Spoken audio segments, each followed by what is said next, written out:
प्रेषितं वदति प्रेषितं मनः केन प्राणः प्रथमः प्रैतियुक्तः केनेषितां वाचमिमां वदन्ति चक्षुः श्रोत्रं क उदेवो युनक्ति क्षोत्रस्य क्षोत्रं मनसो मनो यद्वाचोह वाचकं स उप्राणस्य प्राणः चक्षुषश्चक्षुरतिमुच्च धीरा प्रीत्यास्मालोकादमृता भवन्ति न तत्र चक्षुर्गच्छति न वाक्गच्छति नो मनो न विद्मो न विजानीमो यथैतदनुशिष्यात्।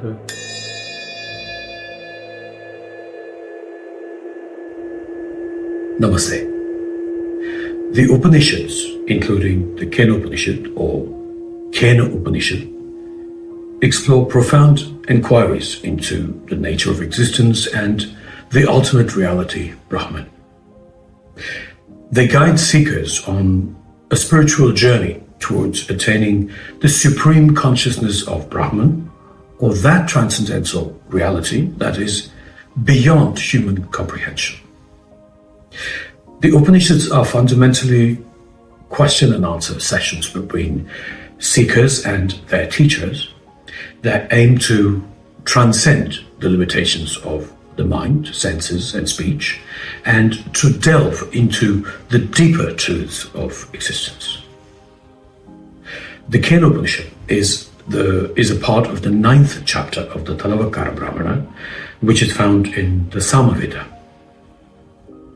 Each of the 4 Vedas consists of 4 parts, which are the Samhitas, Brahmanas, Aranyakas, and the Upanishads.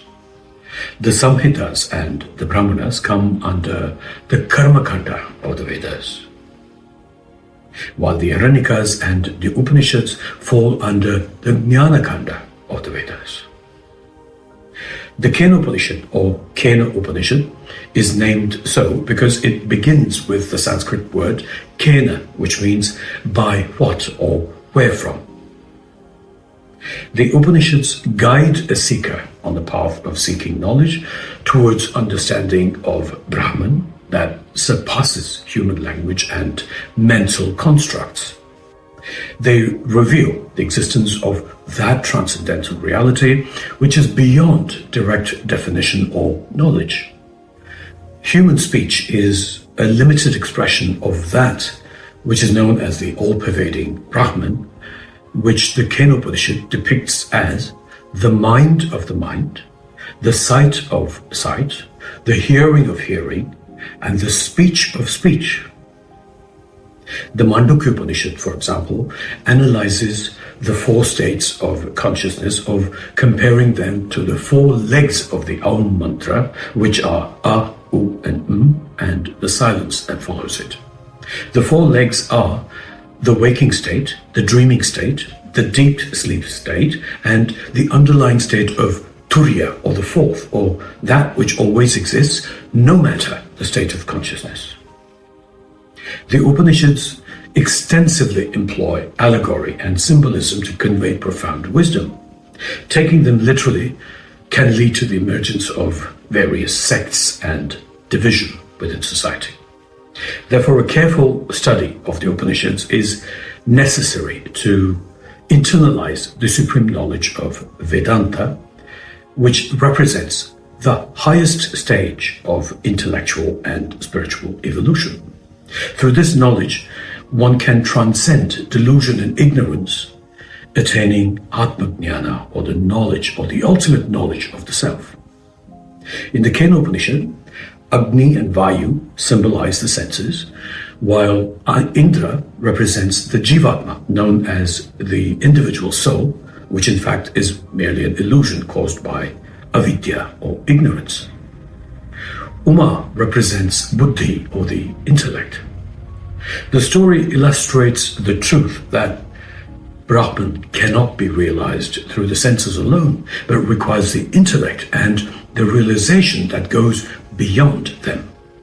By transcending the limitations of the mind and the senses, we can attain a deep understanding of Brahman and our true nature.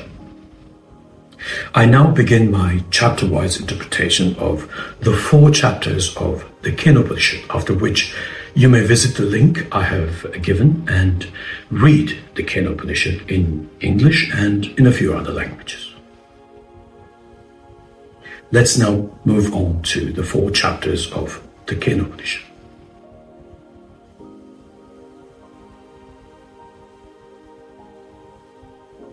Chapter 1. The first chapter of the Kena Upanishad begins with a set of questions, followed by the teacher's explanation of the way to understand the all-pervading eternal Brahman, and also points out the meaninglessness of dualistic forms of worship. In the realm of existence, some questions arose. By whose will does the mind focus on its objects? Under whose guidance does the vital air move with utmost importance? Who desires the speech that resonates among the people? And who is the radiant force that unifies the eye and the ear with their respective objects? The answer lies in the understanding that he is the essence within the ear, the consciousness within the mind, the power behind speech, the life force within the vital air, and the vision within the eye.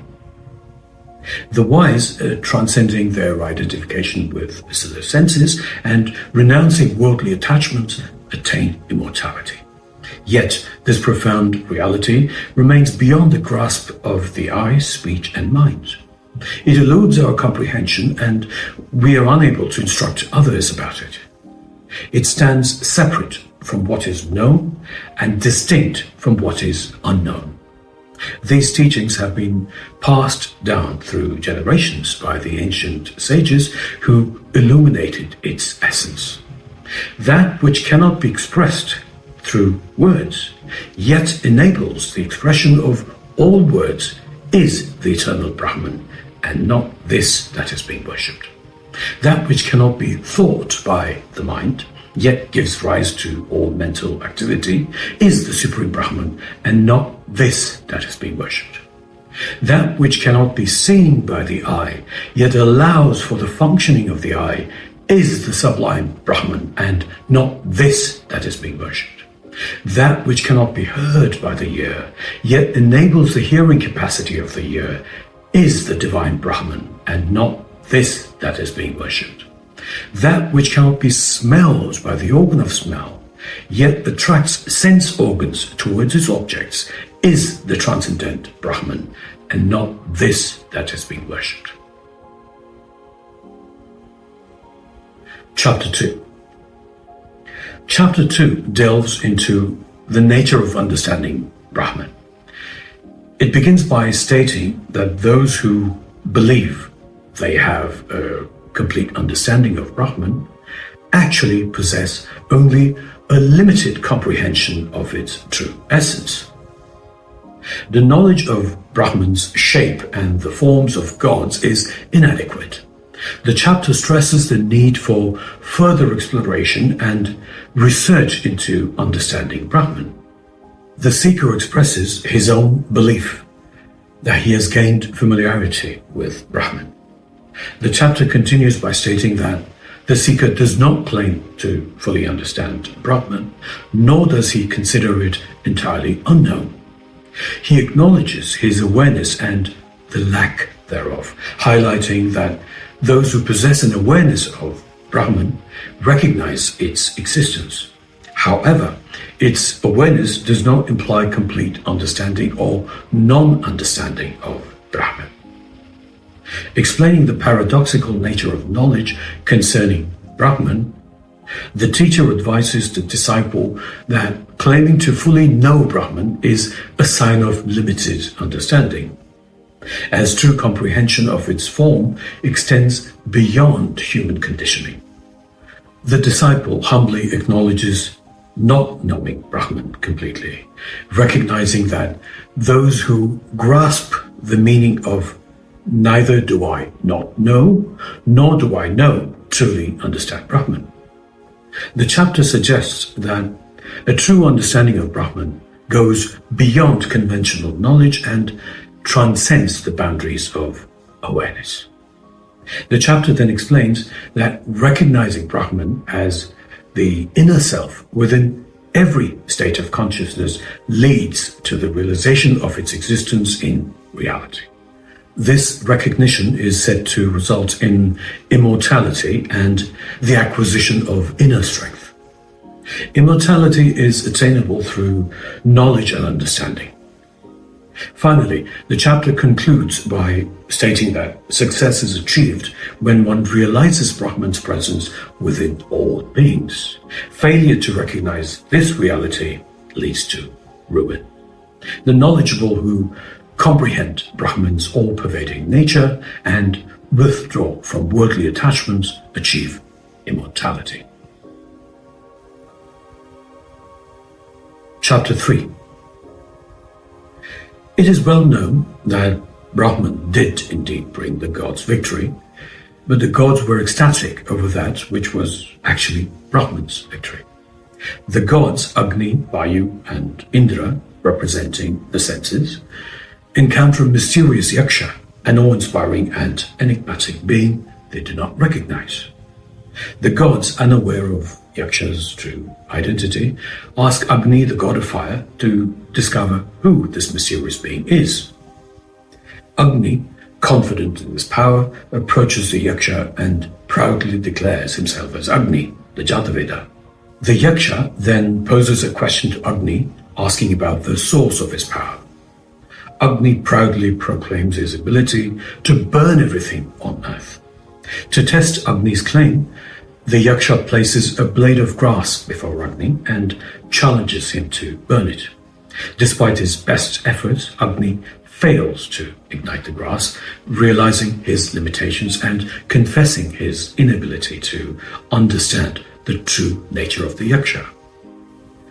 Next, the gods turn to Vayu, the god of wind, and pose the same question. Vayu, confident in his might, approaches the Yaksha and introduces himself as Vayu or Matrishva.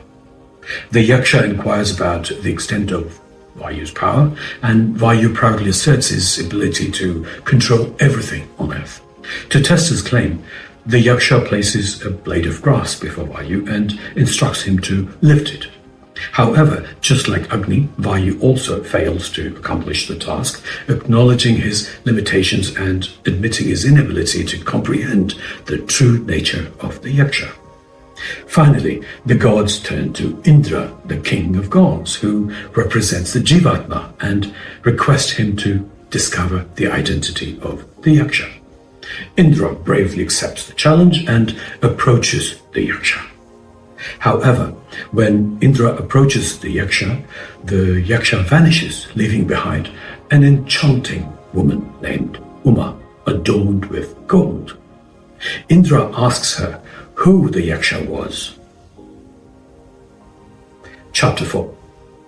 In this chapter, Uma speaks with conviction. It was Brahman, she says, and adds, in the victory that belonged to Brahman, you reveled in joy. It is at that moment that Indra's certainty about Brahman is established. Through their direct connection with Brahman, the gods Agni, Vayu, and Indra surpassed all others. They touched Brahman and were the first to recognize Brahman's true nature. Indra, in particular, excelled among the gods because he had the closest encounter with Brahman and realized its essence before anyone else. The instruction given regarding meditation is like a sudden flash of lightning or swift blink of an eye. This analogy illustrates the divine aspect of Brahman. Continuing with the teaching, the analogy focuses on the individual self.